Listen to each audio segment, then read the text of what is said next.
the Palm Desert City Council study session scheduled for 2:00, August 26th, 2021. And Todd, why don't you direct us? Thank you, Mayor.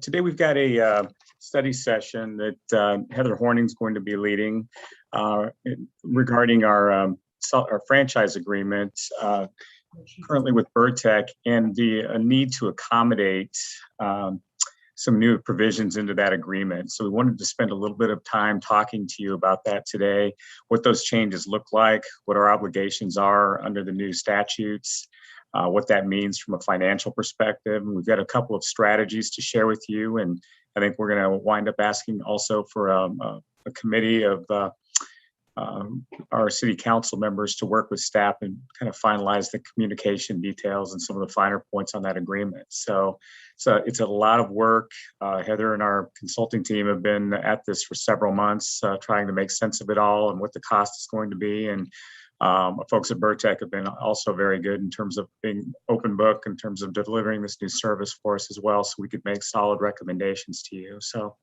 at this point, I'd like to turn it over to Heather and to introduce the team and kick us off. Great. Good afternoon, Honorable Mayor, members of the City Council. I'm Heather Horning, your assistant to the City Manager. Welcome to today's study session. Joining me today is Haley Cooner and Laith Ezet from HF&H Consultants. As mentioned, we hired them to help us through the agreement negotiations and SB 1383 implementation process. We have prepared a presentation for you today to guide us through a discussion. So I'm going to go ahead and get started by going through the agenda. So today we're going to start off, as I mentioned, Haley and Laith are here. I'm going to turn over the presentation to them in just a second. Then we're going to go through some background information about the city's agreement and SB 1383 as a refresher. It's been a little while since we've talked about this. After that, we're going to go over the programs that have been proposed in order to meet those requirements of 1383 and any other agreement modifications that have been proposed to be included in the agreement amendment. We'll also cover some proposed rate and term options for the amended agreement. After that, we'll discuss items that staff would like City Council guidance on, and also the items that we would like to have a subcommittee go over in future. After that, we'll discuss the schedule for agreement negotiations and final approval of the agreement amendment and the implementation of the new programs. At the end, we'll have time for questions, but please don't hesitate to ask if you have any clarifying questions as we go along. So with that, at this time, I'd like to turn it over to Laith to dive into the presentation.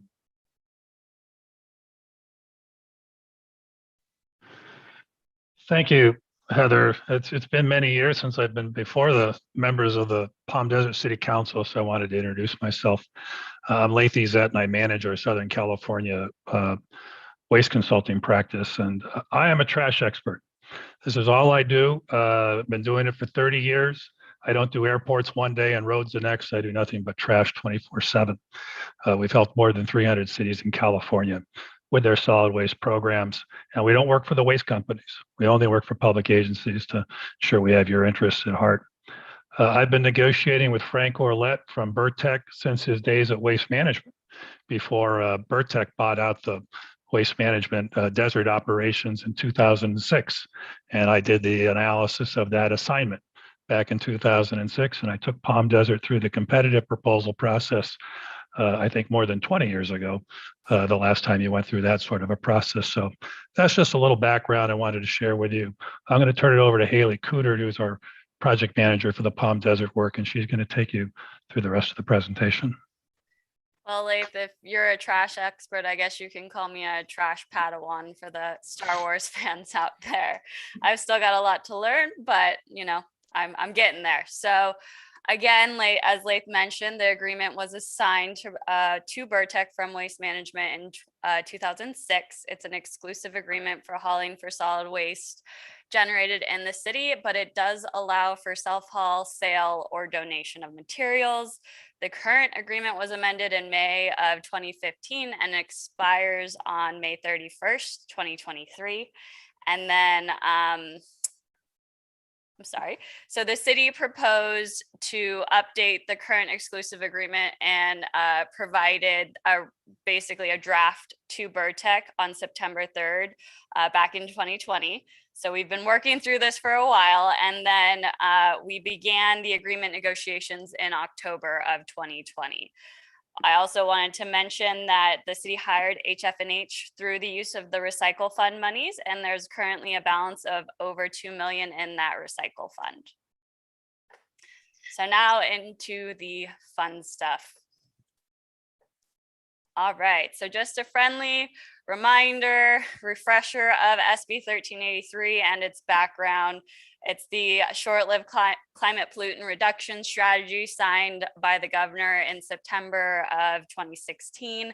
Regulations weren't finalized until November 2020, so there's a lot of moving parts that got set in stone in November of 2020.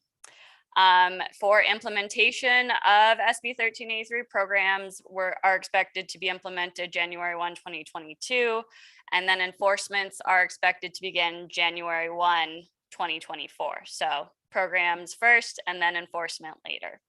And finally, all of this leads to the statewide goal to achieve 75% reduction in organics disposals going to landfill and 20% edible food recovery for human consumption. So any questions on SB 1383? I'll take a pause if anyone needs any further. Seeing nothing, I will mosey right. I have one question, Cameron and Andy. What is edible food recovery?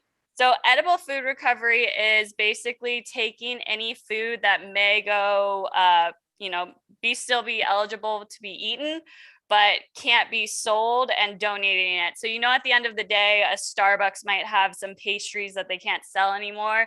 They'll donate it to a local organization or nonprofit and agency to recover that food, and then it actually goes to those who need it and can be used and not have to be tossed. And to make it clear, it's not taking any food out of trash bins and serving it or anything like that. It's not dumpster diving, as we say in the industry. Awesome. All right. So then just a reminder of what is in SB 1383, all those fun requirements that we're working on those proposed programs for with Burtech: collection and processing of organic waste, monitoring and enforcement, procuring organic waste recycled content, and all the mulch, compost, trying to create markets for organic waste products. Ordinances need to be put in place, and we're working on those as an aside. Edible food recovery requirements, and then also all of this has very in-depth education and outreach requirements to make sure everybody is informed about the legislation. Finally, you do all this and then you have to report it to CalRecycle. So of course there's record keeping and reporting requirements. So what are we going to do for those programs? So the current proposed programs with Burtech: number one, for the organic waste collection. Residential food waste is a huge one. You guys already have organic waste for your commercial business sector. So the big piece of SB 1383 that needed to be handled was a residential food waste program. And so residential food will be placed in plastic bags or wrapped in a manner that is compliant with how Burtech would like it to be collected, whether it be beeswax, newspaper. Those will be specified in outreach. And then Burtech will separate that food and then send the food for mulching and composting. So also kitchen pails will initially be distributed to residential customers during the program rollout as a form of education, but also as a means to get their food from the kitchen to their container. Okay, I have a question. Mhm. Because I currently put all my food waste in a little container and then I put it in my green waste. Why wouldn't we just put it in the green waste? So it will still be going into the green waste container. The only thing is for Vertex programs for their facilities, they will be pulling out the food. So instead of just dumping it into the container, it needs to be wrapped or in a bag. And I know Frank might be around if we want to get into that collection a little bit later on. But that's currently the proposed method. It's composting facilities are very hard to permit, and so sometimes they need the food separated before, or has specifications for removing the food. Okay, thank you. Just strikes me odd that we're now encouraging plastic bag use, but thank you. Frank is here, so he can speak to that as well as other questions. Maybe we'll wait until we have a collection of questions for him. Okay, Just absolutely. to follow up on that question to Haley. So I want to make sure I understand it. Is there a distinction between green waste bin and just recyclable bin? Yes. So in the new agreement draft, we have your what's going to be known as the green container or your organics materials container, and that will be where you put the food and the green material. And then you'll also have your separate recyclable materials container, and that's going to be. So some of us, Mayor Pro Tem Harnick mentioned that she has a green waste bin. I don't. So some households don't have that. So they may be operating with two. So Vertec will provide a third bin. Is that correct? Correct. And that is a requirement of SB 1383. And we'll get into a little bit more about the logistics of that and what that looks like for everyone with costing. Got it. Thank you. Absolutely. All right. Okay, moving right along. So another big piece of SB 1383 is monitoring for contamination. So now we have these recycling and organic materials containers. And so we'll need to monitor for contamination and then also notify customers if a bin is contaminated. There's also some other prescriptive requirements, and those are included in the proposed programs with Vertec. Next, inspection and enforcement. Vertec will be providing the city the required information for the city to be able to follow up and issue notices of violations. And then they'll also be assisting with possible compliance exemption requests. There are two possible, what they call waivers in SB 1383 for de minimis amounts of organics, and then also for physical space constraints. There is some documentation requirement, and of course, that will also be written into the city's mandatory ordinance for SB 1383. Next, edible food recovery. Vertec's going to provide a lot of the required educational components, and then also be used to connect businesses to local food donation opportunities. So it's going to be a good connection opportunity. Education. Right. Haley, on that point, it also cuts to education. Some of our commercial properties, not restaurants, just regular office buildings and so forth, got a letter telling them, this was early in the year, that they're in violation of a law they didn't even know existed or that they needed to comply with. So kind of two questions on that. Number one, when you say businesses, you're not just referring to restaurants, you're also, I think, referring to, office buildings, everybody. So on that point, they don't have a separate bin right now, and they may not even have room for a second or third bin. How is that going to work? Absolutely. So that will fall into that possible waiver exemption process I discussed under SB 1383. Maybe, like you said, they're generating such a small amount of organics because they're a office building. So they could apply for a de minimis waiver, which means they don't generate a certain amount of organic materials, or let's say they have a landscaper who takes their outside office stuff, so they're already handling it.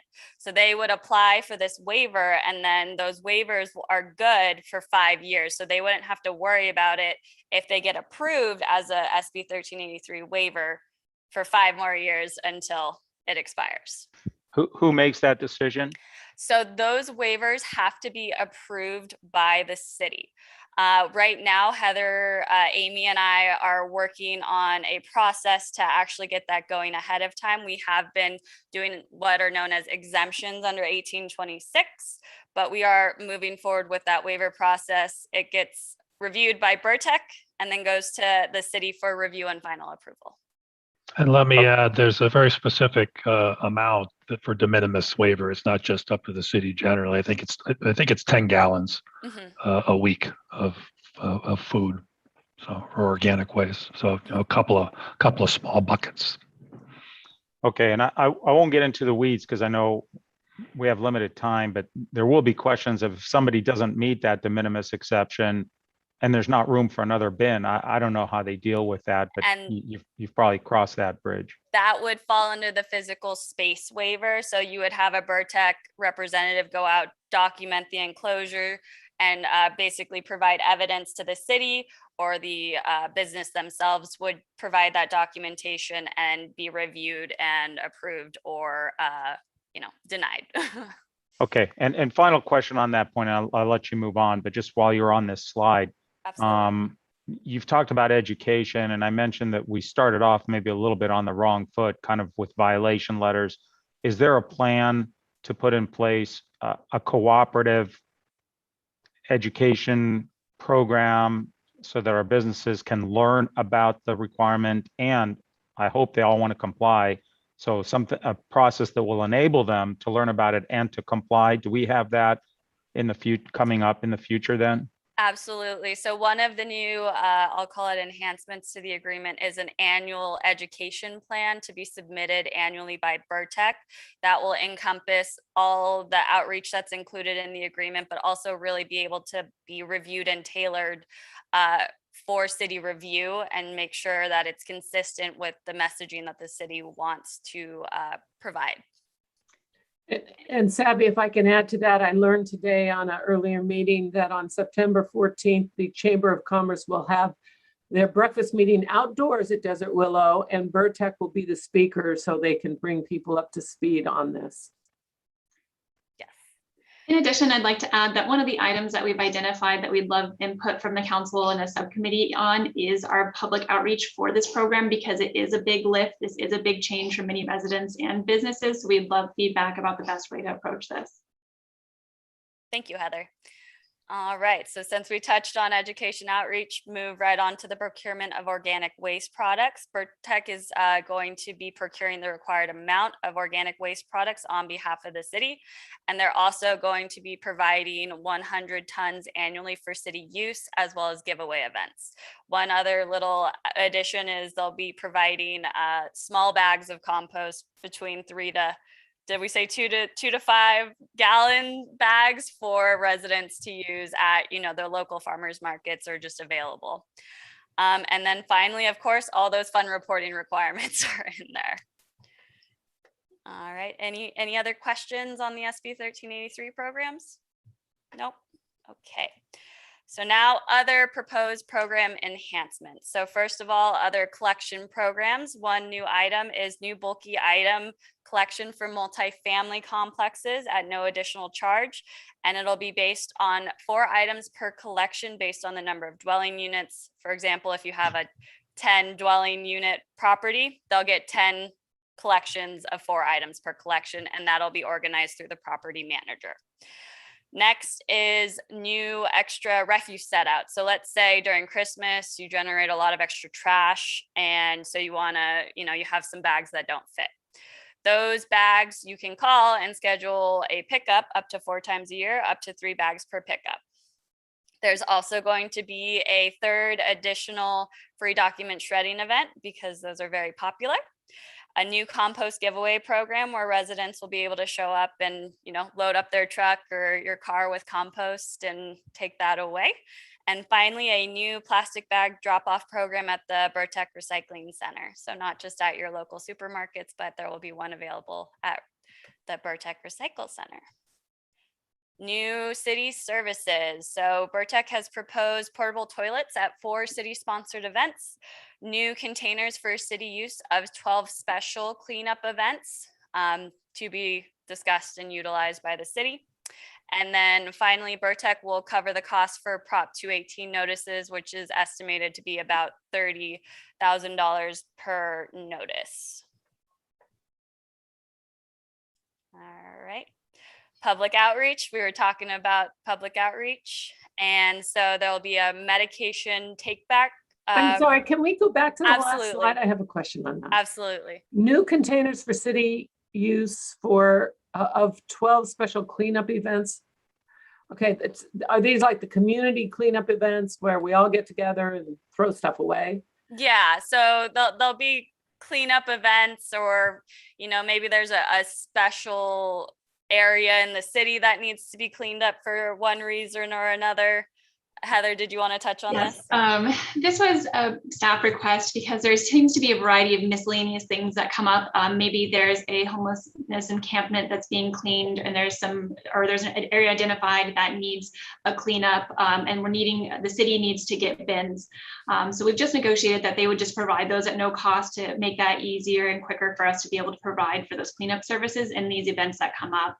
According to code and a few other departments, I asked around, it sounds like we need about 12 a year. So that's what we asked for. Okay, thank you. Any other questions before I?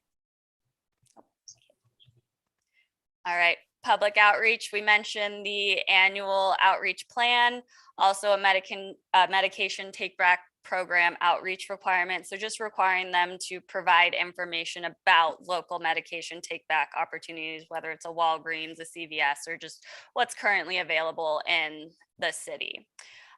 Also public outreach, including the use of a third-party designer to be agreed upon with the city.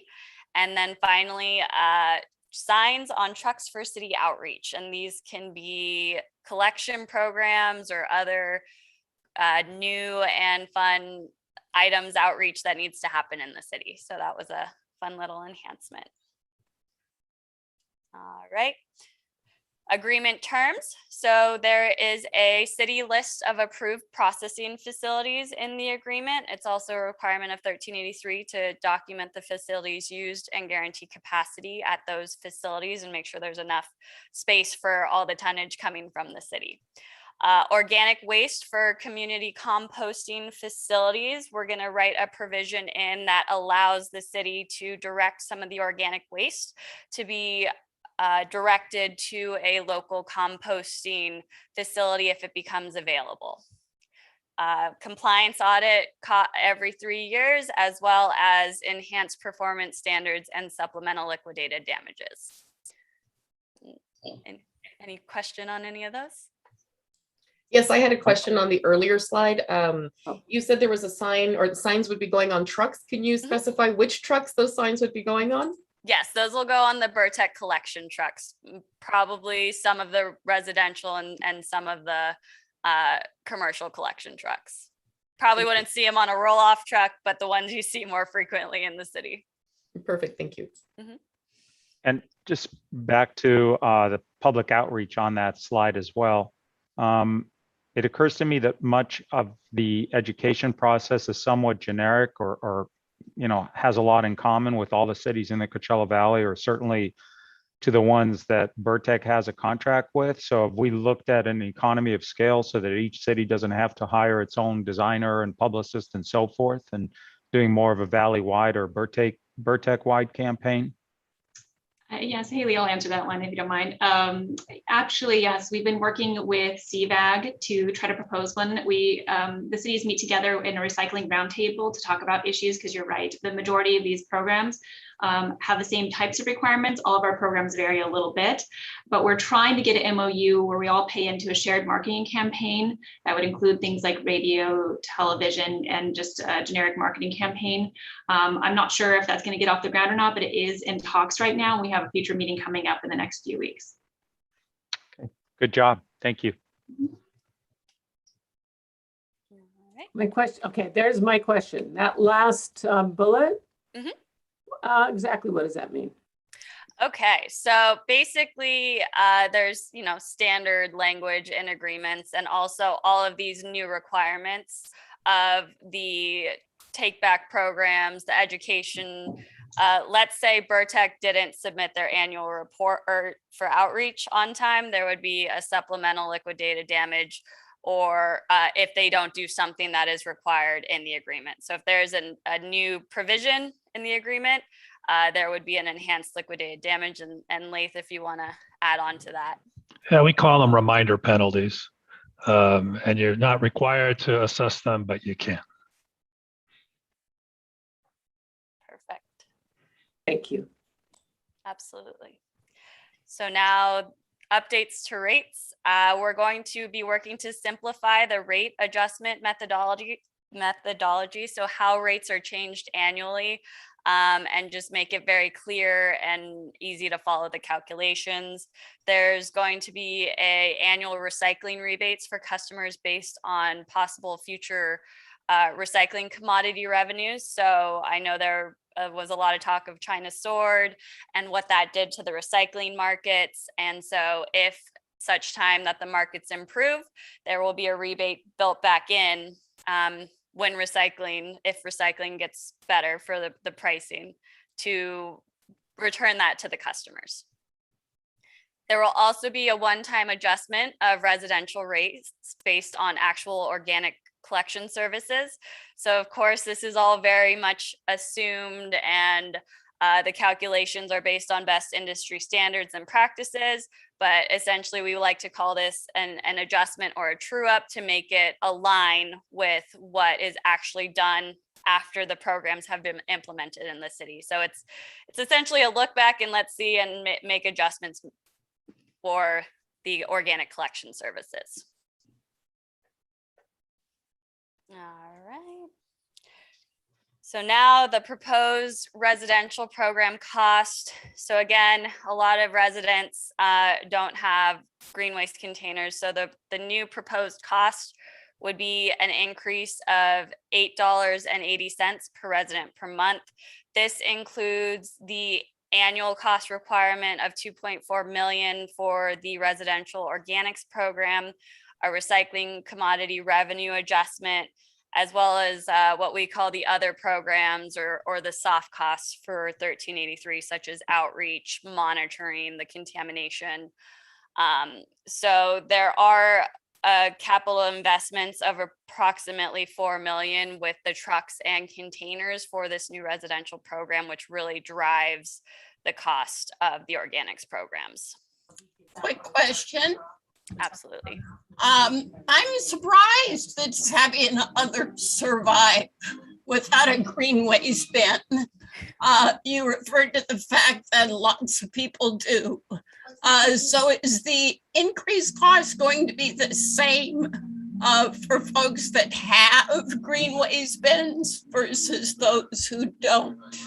So we'll get to that a little bit later, but I can touch on it a tiny bit now. So that 880 is basically a new program implementation. So those customers who already have a program would see a reduction on their invoice of that 80. So 880, I think it's 143 is what their current monthly cost is. So it would be 880 minus 143. It would be their increase that they see on their bill. And just a quick question on the footnote, the annual cost requirement is, I assume as it says annual, but the footnote references capital investment of 4 million, which is generally a one-time cost. So is that in addition? And is that 4 million going to be borne by Burtech? I'm not sure how that ties into the annual cost requirement column. Lath, did you want to take this one? The 4 million is amortized over time, and the amortized portion is a part of the 2.4 million in annual cost. So you can't draw a direct line. Got and it. it is already part of the rate. Thank you. And that 2.4 million also includes the processing and other costs related to the program. And like Lath, over what period of time did you say it's amortized? I believe it's 10 years. That's typically the standard depreciation period. I just have a quick question on the organics carts. What is the approximate value of each? Let me work Well, a that. new cart in the industry runs roughly $50 or $60, $65, depending on the size, to actually buy one physically.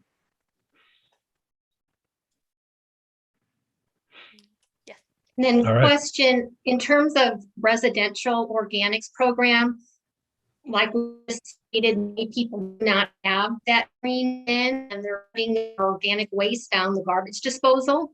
What if that trend continues? Is there an enforcement component? How do the city of Palm Desert keep track on organic waste, or are there others? Is it going to get addressed at all in this study session, or is that a different discussion? I could take that one. There's nothing that requires them to put their food waste in the organics container instead of the garbage disposal. They can continue to put it in there if they would like to. There are certainly some materials that can't go in the garbage disposal, so those would need to go into the organic bin. So it's up to the individual customer if they would like to choose to redirect that material from their garbage disposal. Thank you. Absolutely. Any other comments, questions, thoughts? Okay. All right, so now on to the proposed term of the agreement. So right now there's 2 term options on the table. The first is option 1, which is a 10-year term with a phase-in of the residential rates over 3 years, a 10-year fixed term with 3 one-year extension options, and then a one-time commercial increase of 6.4%. Your option 2 is the 5-year term with a phase-in of residential rates over 2 years, a 5-year fixed term with 5 option to extend for 5 years, and then also same one-time increase to the commercial rates of 6.4%. And then Heather, is there anything else you wanted to add on the term discussion? Yeah, we negotiated these 2 terms because we thought we would offer a variety of options. A 10-year term offers a little bit slower increase in the rates for residents, so that is the pro of that. The con is we're committing for 10 years, and this is a brand new program, this food waste recycling being a mandate in the whole state.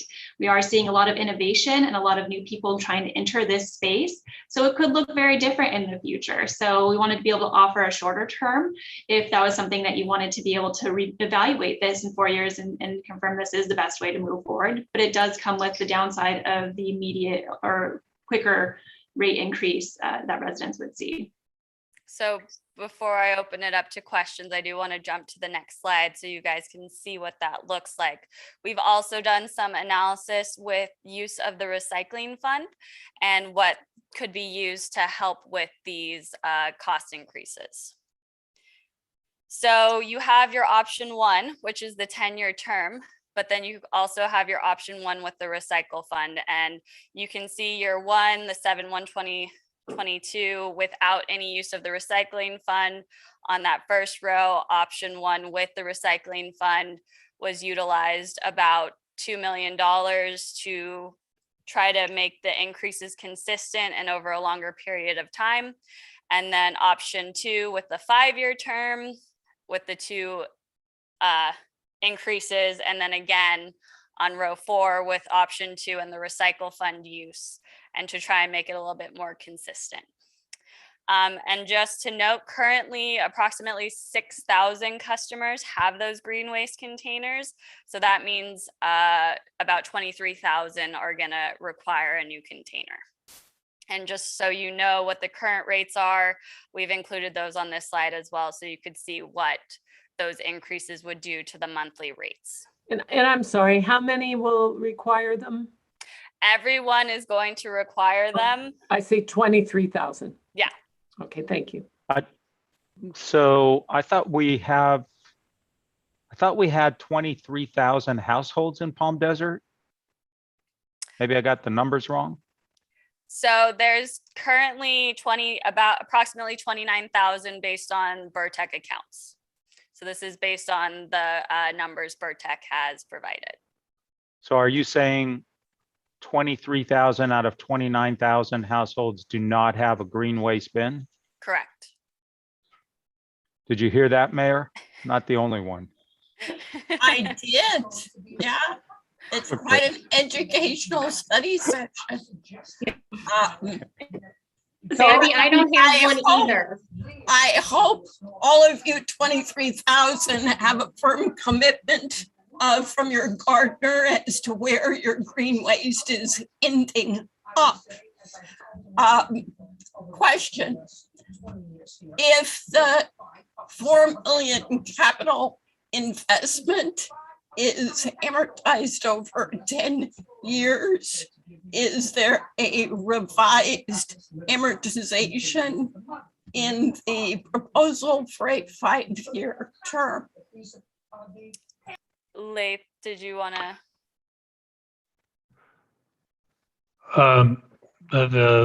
I believe, I'd have to go back and check for sure, but I believe we use the same depreciation schedule at 10 years in both analyses. So you can see the 880 stays the same in both. So they are using the same depreciation term. And that's one of the reasons Burtech, I think, was pushing for the longer term agreement, because there's a little bit of risk for them here, to the extent that if for whatever reason after 5 years the contract was not renewed for another 5, then they would be left with these extra containers. They would still belong to them, but if you don't have anywhere to repurpose them, they wouldn't have that much value. Can I ask a question also? If I recall, and maybe you can help me out and bring me up to date. When this was first going through, the state had talked about they were going to standardize the color of all of the waste receptacles, whether it was green, recyclable, or your basic household waste. Where are we on that? Absolutely. So that is a little bit further on. That is actually one of the items we'd like some assistance from the subcommittee on. We have a tentative plan right now. It's I'll get to a little bit later, but you're absolutely right. That hasn't gone away, and that is a big piece of some of the insight that we would like to get. Yeah, I'm sorry. Go ahead. I have a question for you. In terms of, as we're looking at the 5-year versus 10-year terms, and should there be an opportunity where we don't continue, are those carts or then recyclable? How much of those are they made from fully recyclable materials, and what are the options? Are we looking at a commitment where we're hoping to make an environmental impact and in the end making a negative impact that we're not anticipating? Yeah, they are generally recyclable, but the company wouldn't, if after 5 years, if you went a different way and picked another company, they wouldn't recycle or throw them away. My guess is they would make an arrangement with another company to buy them at a depreciated value, or the company would put them in their inventory and store them and use them as replacement containers as needed in other jurisdictions.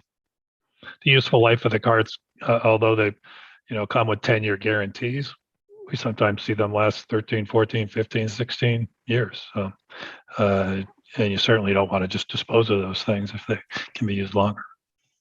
Absolutely. Again, just trying to make sure that we're not inadvertently creating a cause and effect that we're not thinking further down the line. Thank you. Great question. Yeah, and just still on this slide, I want to make sure I understand the distinction on our residents between 5-year and 10-year, and looking at focusing on just the first year. Under the 10-year, no use of recycle fund, monthly increase average is for now estimated or calculated to be $2.75 under the 10-year extent or contract option. But if it's 5 years, the increase is $7.36 per month In the first year, and then yeah, just looking at that for now. Okay. Thank you. Absolutely.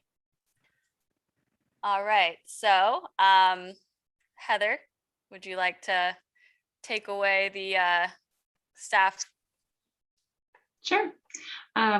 So there's definitely a few things that we've identified that we would love City Council guidance on, that being mainly the term options that we presented to you and the use of recycling fund. We proposed that because in the past, Council has chosen to use some recycle funds to buy down some of these rate increases for residents. We wanted to be able to offer that to you. Staff feels comfortable spending $2 million of the recycle fund to be able to do this. So that's what we used in those calculations. We also would like to request establishment of a subcommittee, which that item will be on the agenda at tonight's council meeting to go over. We've identified a few things to talk about, and one of them is what we brought up earlier, the container colorization compliance plan. So we do have to, we're in the unfortunate position of basically needing to juggle most of our container colors. So right now we have maroon for trash, gray for recycling, and green for green. Green gets to stay for green and organics. We have to have new containers that are blue for recycling. And then the current gray ones are going to be shifted over and now be trashed. So the plan about how we do that, because it is a costly thing to do, we do have to do it at some point. Do we want to phase that in? Do we want to do it all at once? Things like that. Also, we wanted to discuss, the possibility of delivering food waste kitchen pails for each resident as part of the education plan, letting them know, here's your pail to use in your kitchen. This is what you'll put your food waste in. And do we want to offer it at one time? You continue it, a continued basis.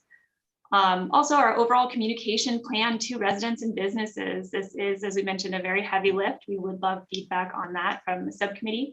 And then any other topics that council would like the subcommittee to dive into. I know this is a broad topic, and we'd just love to hear what else you guys are interested in us diving into. Heather, can I start with a first comment? You mentioned that the new colors will be gray and blue, right? Will there be any markings to differentiate them, since I know that there are individuals that may have difficulty with color blindness, where they may be impacted by the blues and grays, as some of my family members specifically are? Do you want me to take this one, Heather? Well, I think I got it. As part of the new 1383 requirements, each lid is required to label exactly what it is and what goes in there. So yes, each lid will be specifically labeled as what it should be and what goes in there. And that should be part of the communication plan, is, you know, clear, concise labels. This goes here, sort of things. Frank Corlett has been elevated to the panel. We had one question earlier, and perhaps other topics that have come up touch on things he can speak to. Yes, that would be great. I think, Frank, we had a question earlier about organic material being placed in a bag and then into the green container. Yes. Yeah. So part of it's actually going to be helpful if you bag the food waste and the contaminants, if you will, because a lot of people do bag. They'll put food in the bag, but they'll also put contaminants. What we're going to do at the compost facility is we're going to separate the food and the green waste, and we'll decontaminate the food waste in the bags through a debagging process. It's called a Thor separator that we're going to purchase. And so we will separate any plastics, you know, because a lot of people, they'll put a yoga cart in there, they'll put other things in there. So we'll debag it, we'll decontaminate it, we'll introduce it back into a portion of the green waste that has to be you put in a controlled device that's covered. The other green waste can be windrowed. The other benefit to that is it also helps keep the tipping fees rates down. I think one of the challenges that you have if you put in, and I call it raw food waste. I don't know what the right way to call it. But if you mix the raw food waste with the green waste, especially in the summer, there's going to be a significant amount of smell in your container. So you're going to want to wash that container 2 or 3 times, probably in a month. And if you have a kitchen pail under your sink or on your counter, and you're putting raw food waste in there and then taking it out to the green waste cart, you're going to do that probably 2 or 3 times a week, and you're going to wash that little cart 3 or 4 times a week. So, you know, I don't know if it doesn't really, it seems like it may be one beneficial thing to mix it together, but then you're using extra water to clean it. And it really helps the processing facility if you bag it. And this way we control, I mean, plastic bags, nobody likes plastic bags, but they're here and they're best, it's best if we can manage it properly. And so with bagging the food waste, we'll be able to manage that. And were there any other topics you wanted to address? Yes, one of the things that I'd like to address if we could is to talk about term, and that it wasn't really brought up. Our current term ends May 31, 2023. The new term is going to be effective January 1, 2022. So when you're looking at the 5-year term, it's truly a 5-year term, but for us, it's really a 3.6-year extension. And same with a 10-year term.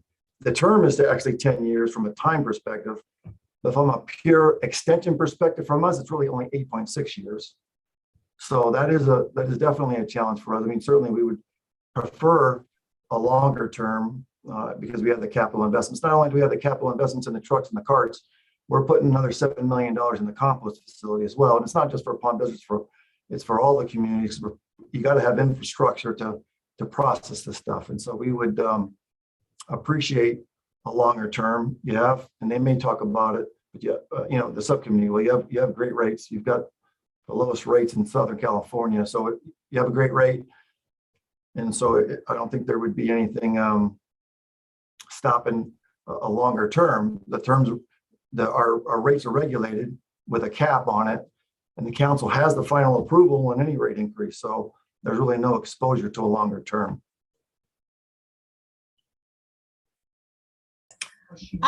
Thank you. I suppose that gives rise to a question for our team. One of the factors, Heather, that you mentioned as potentially supporting a 5-year term is the prospect of evolving expertise, changing landscape as to how these issues are addressed.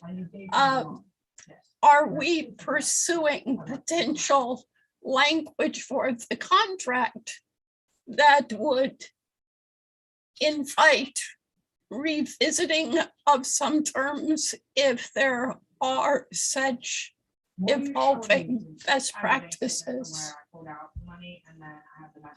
We have not at this time because this is all new to everybody. So we have to Vertec had to make a lot of assumptions to calculate the rates that we did today. So adding another wild card in there would make it next to impossible. So the best thing that I figured to offer would be to offer that shorter term. The 5-year term, I'd like to point out, is 5 years, and it does have an automatic 5-year renewal. So essentially at year 4, if we decide we're fine, it automatically renews to have a full term of 10 years. But it gives us that opportunity, you know, to hit pause and say, is there something better out there? It gives us that opportunity to make it a 5-year term. So that was what we went with currently. There is also provisions to discuss new programs if, you know, a new piece of legislation comes about or something like that. That was already in your agreement. That's going to continue to be in your agreement. So essentially, if there's something that comes into play that changes costs or affects collection as we know it in the near future, you have some provisions to discuss with Vertec as well. And Vertec is always open to, we're always open to do different things within the agreement. Once you have an agreement, you're not locked in and there's no opening in the agreement. We've always opened the agreement when there was better, more efficient things to do, so that we're always open to that. Let me shape our discussion this way, because obviously study session is not the right place to make a decision or to vote on term. But if we do anticipate appointing a subcommittee, as was recognized, that's on our action agenda for today. If we do move forward to appoint a subcommittee, perhaps our comments right now could be directed toward things we want the subcommittee to think about or assess as you delve deeper into the issue of term, along with the other bullet points. What do we think is relevant that we want to make sure our subcommittee thinks about.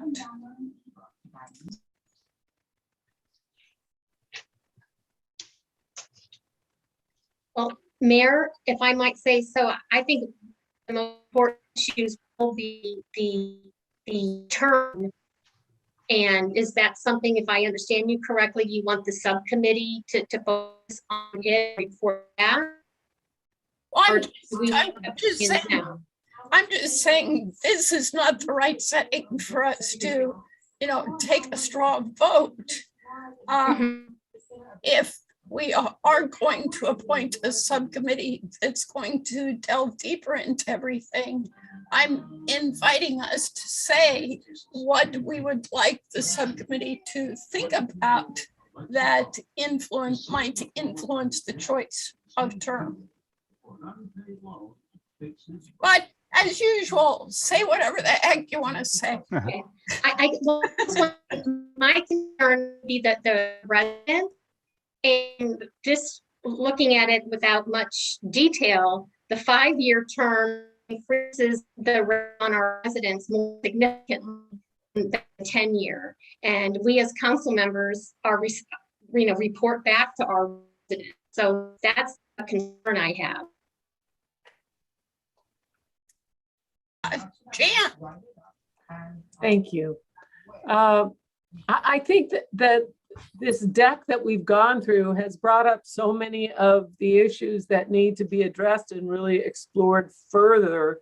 I appreciate Councilmember Nastandi's comments, but I think, other than a color palette, I think actually we've done a great job of going through the issues that really need to be discussed further. I think they've been cited well. And I'm sure for the subcommittee, it would be helpful to have the rates in our area and that sort of thing. But I think this study that has been done has really set forth a good agenda for that subcommittee. And as we think of things, I'm sure we'll be able to offer those thoughts to the subcommittee. Yeah, and I would concur. I think the deck of slides really puts forth the issues that the subcommittee needs to address. I would hope that the subcommittee doesn't get overly hung up on the term. It's important, it's critical. It obviously has to work for Burtech, who's been a good partner to the city for many years. It has to work for our residents, and it has to make sense. But the rest of the issues that we listened to and heard about today probably are more important, which is how do we educate residents, businesses, restaurants, and so forth about the new requirement? How do we engage their willing cooperation? The idea is to make this work. So I think the education process, the compliance process, I heard that we're going to need a new ordinance. I mean, those are heavy issues that I think the subcommittee can and should take its time to get into the weeds on, and hopefully not be overly consumed by the term, which also needs to be addressed. So yeah, those are my initial thoughts. Thank you, Councilmember Quintanilla. Any thoughts to share? Just mulling over a lot of things and trying to understand the frustrations that may come. Just as a Councilmember Jonathan alluded, there's an education process that has to happen, and anything new can seem as a difficult change. So I am all in favor of leaving this work to the subcommittee. I'm very interested as to see what comes along. And I think as long as we make a concerted effort to also let people know how this works in apartments, because they won't have the direct curbside. So that way people in apartments don't feel that they are left out, or maybe this isn't as much of a lift for me and feel that they have to pass that on to others. So just make sure that we're all encompassing of different residential situations. Well, it sounds like we all affirm the importance of subcommittee work, so I'm expecting that action item to be pretty quick. Shall we wrap up this session in as much as there's an exciting closed session waiting for us? Yes, I think the only thing we wanted to let you guys know for consideration with the subcommittee is we have a quick time frame, because I know everyone's time is very valuable. So we wanted to know how to kind of expect for subcommittee involvement. So here's our current timeline that we have. We were hoping to start the subcommittee, in September. Really, it's going to be involvement in the third and fourth quarter of this year. We're hoping to bring that final agreement for council consideration by the end of 2021, so that we can start phasing in the commercial and the residential rate increases, and getting these programs going to meet the requirements of 1383. So thank you. Let me know if you have any other questions. Looks like we're good for now. So council members and staff, let's reconnect in closed session in 10 minutes. Thank you so much for all the information. Thank you. Thank you. Thank you, Bye. everyone. Nice to meet you all. Thank you.